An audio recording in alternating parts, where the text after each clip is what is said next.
Imagine this. You're standing in the Colosseum. The crowd roars. Blood stains the sand. But what if everything you thought about the Roman Empire was wrong? You'd probably think the Romans were all bloodthirsty warriors who lived for gladiator fights. But here's the twist. They were obsessed with luxury, law, and public bathrooms. Today, we're busting 5 shocking myths about the Roman Empire. From fake emperors to misunderstood battles. And yes, Julius Caesar didn't die the way you think. I've studied ancient texts, analyzed archaeological digs, and even visited Rome's ruins. This isn't just theory, it's history rewritten. But first, what if the real reason Rome fell had nothing to do with barbarians? Let's start with the biggest myth of all. Gladiators were brutal killers forced to fight to the death. That's not always true. Most fights weren't to the death. They were more like WWE than Game of Thrones. Gladiators trained like athletes, else some were volunteers. Some became celebrities. Some even made millions by ancient standards. They weren't slaves, they were stars. Picture this. You're watching a match between 2 top fighters. One wins.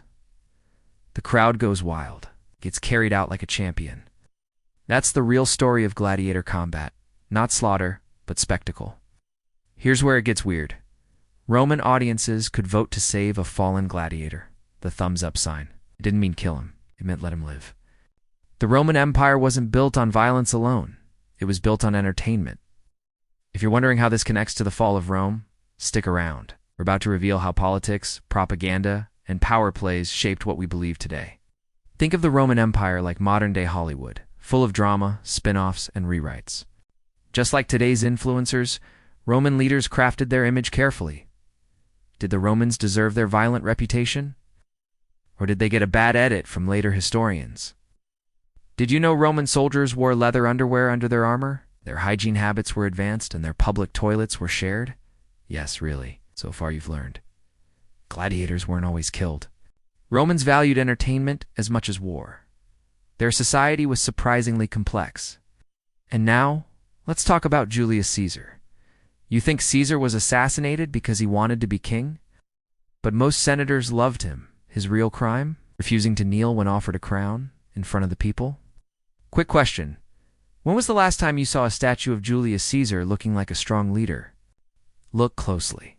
Many show him with a weak posture, bald head, and tired eyes. These weren't mistakes. They were political attacks. What if the man who ruled Rome never actually wanted to rule it? Should we judge Roman leaders by today's standards? Or should we try to understand them in context? Let's recap. Gladiators rarely died. Caesar's death wasn't about ambition. Romans were more complex than you think. An NOW1 final twist. You think the Roman Empire fell because of corruption and laziness, but the truth is far more surprising. So while textbooks paint Rome as a tale of greed and collapse, maybe it was just ahead of its time. Hit subscribe now and drop a comment. Did you learn something new about the Roman Empire? Next time, we reveal how the fall of Rome changed the world forever.